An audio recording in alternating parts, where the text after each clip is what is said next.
Hey everyone, I'm King. Welcome back to King Spade channel. So I had just made a 3-part videos explaining all of the Windhawk source of damage from the arrow, the hawk, and also the whack damage. Now it is crucial to talk about this not only because I am playing as a Windhawk myself, but also so that the Windhawk players know how to set up their skill build to have the optimum damage. And that leads to this video, a comprehensive update on my Longbow DEX penetration Windhawk build. I initially wanted to do this video, but because there are a lot of things that we are still confused about the Windhawk, especially on the 4th job, so that is why I made the 3 parts videos. Alright, if you had watched all 3 videos, I'm sure this video will be easy for you to understand. If you haven't watched the videos yet, I'll put the link at the video description below. Alright, let's start with my equipment. Honestly, I haven't changed anything on my equipment setup. I am still using the level 120 white DEX accessory, and the other equipment I use the level 110 white equipment for the set effect, which have the chance to gain the sharp stack when using active skill that increase the final damage bonus by 15% that can stack up to 3 times. This is especially good for my penetration build, as I also use skill to deal damage on the target. We're going to go through the skill setup after this. Now currently I have Upgrade Awakening level 7, Enchant Awakening level 3, and Refine Awakening level 2. Truthfully, I need to start improving my equipment awakening level. This is, I think, very low for my level progress, so I need to invest more time and resources on this after this. The low Enchant Awakening also due to the enchant conversion that I made some time ago. On the weapon, I had changed my ROX physical penetration enchant to the given final physical penetration enchant, and right after that I deviate my plan a bit. I switch my focus and resources on the cards. I'll show you what I have been working on for the past few weeks in just a bit, but I think for the weapon enchant I might get the final physical damage bonus stat instead, because I realize I have a lot of final physical penetration stat. For the armor, I still use the Frontera DEX enchant. I had planned to change it to the Komodo or the Glass Him enchant in the future. It is a big ambition, but I think that's what I need to do to improve my build. You can't be stagnant like this forever, right? That's what I thought for my Windhawk. For the accessory and talisman, I am using the Alberta physical penetration percentage enchant and also Frontera DEX enchant. I plan to convert the Frontera enchant to the Payon DEX enchant and going to keep the Alberta penetration enchant. Now for the cards on weapon, this is my card for the moment. I will replace all this to the Pitman card for the final physical penetration and final physical damage bonus stat. On accessory and talisman, I had since changed all my cards to the Nezuko final physical penetration Demon Slayer event card. Some time ago, when the Odin server, my server, merged with the Tag 1 server, if I'm not mistaken, suddenly the exchange center is filled with a lot of good stuff, and one thing that I have been eyeing on all this while is the Nezuko card. Nezuko card give 50% final physical penetration stat. For now, I think the Nezuko card is the most valuable blue card for the penetration build, and I don't think there are any better blue card than this for the accessory card as of now, and that is also why I want this card so badly and also as fast as possible, because it ran out so fast. See, there are already none at the exchange center, where previously there is quite a lot of this card when the server merged initially. The other card, I use the Ultraman S card. This is to pair with the other 3 Ultraman cards slotted on the armor for the Ultraman blue card set effect. The card set effect has a chance to further increase the damage against normal monster. For a full white equipment user, I rely on these kinds of effects to increase my damage even for a little. Next, for the headgear card, I use the Fiery Demic Fire Attribute Enhancement card. Now I know players had said that since the Falcon attack now can convert its attack to deal damage that scale with the dex stat, the Windhawk should then go for the neutral element build to utilize the Falcon and also the whack damage. Well, we're going to test on that too later on, so watch the video video until the end. Next for the skill set, because now we have the 4th job skills, so the skill points that I have so far are not enough to get all of the skills that I want. So we need to be a little bit selective what skill to use. So this is how I set my skill for the Windhawk. For the Archer skill, I get the Owl's Eye, Vulture's Eye, and Elemental Arrow skill. For Hunter skill, I get the skill Improve Concentration, Beast Bane, Falconry Mastery, and Steel Crow. I didn't take the Blitz Beat skill. Why? I'll let you know later on. Let's continue. For the Sniper skill, I get the Windhawk, True Sight, Falcon Assault,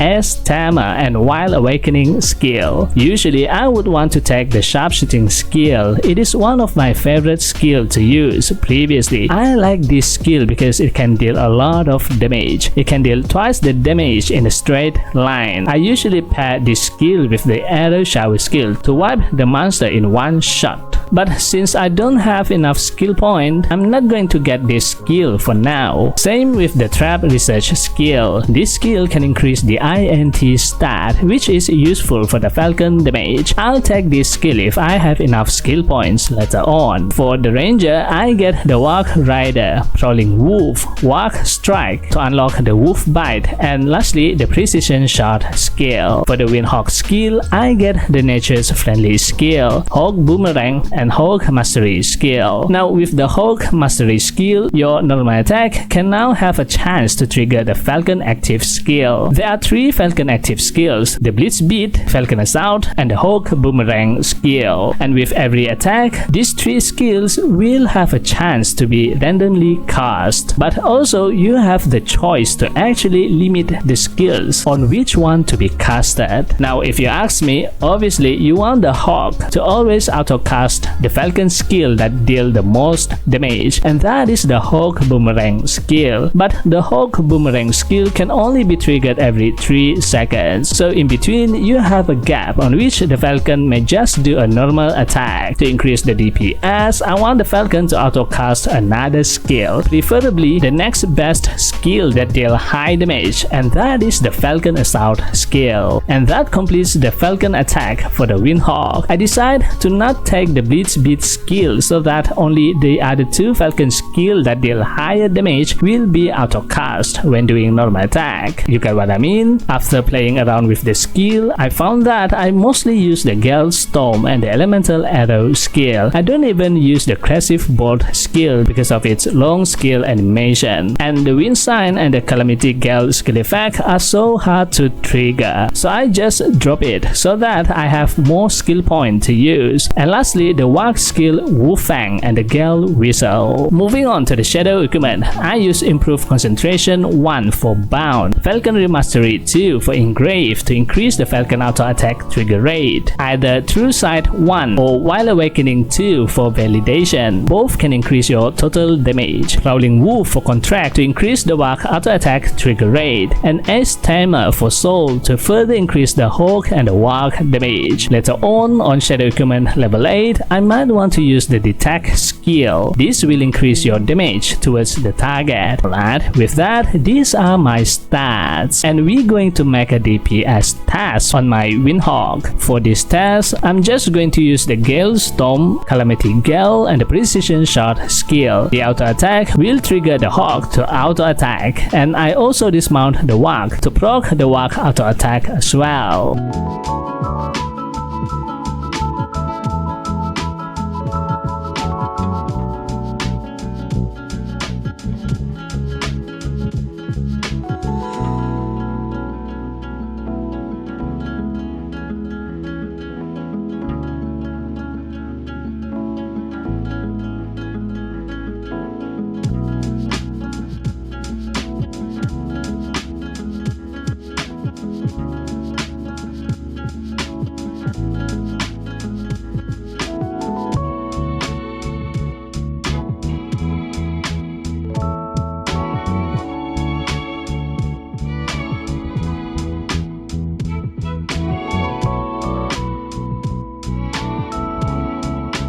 That is 1 minute, the DPS is 111 million damage. Now, like I mentioned before, since the Falcon attack now can deal damage that scale with the dex stat, a lot of players said that the Windhawk should then go for the neutral element build to utilize the Falcon and also the Windhawk damage. And so, let's try it. Let's change my element to the neutral element. There's actually nothing much that I can change. The only thing that I can change is the headgear card from the fiery Demi card to any neutral element headgear card that I have. So here I have 2 alarm cards, 1 apocalypse card and 1 Toki card that give neutral element damage. Ideally, I would want to have at least apocalypse card for all of the headgear card, and that is my current project at the moment, to get a full apocalypse card on the headgear. With this setup, these are my stats. So let's test the DPS.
That is 1 minute, the DPS is now 133 million damage. That is an increase of about 20% DPS, and that is not the complete build yet. I still need to change the headgear card to the apocalypse card. When it is done, the DPS will surely increase even more. Alright, looks like the Windhawk does have its DPS increase after changing the element to the neutral element. So what do you think of the Longbow DEX penetration soon to be neutral build Windhawk? Let me know what do you think at the comment section below. That's it for this video. This time video shoutout goes to...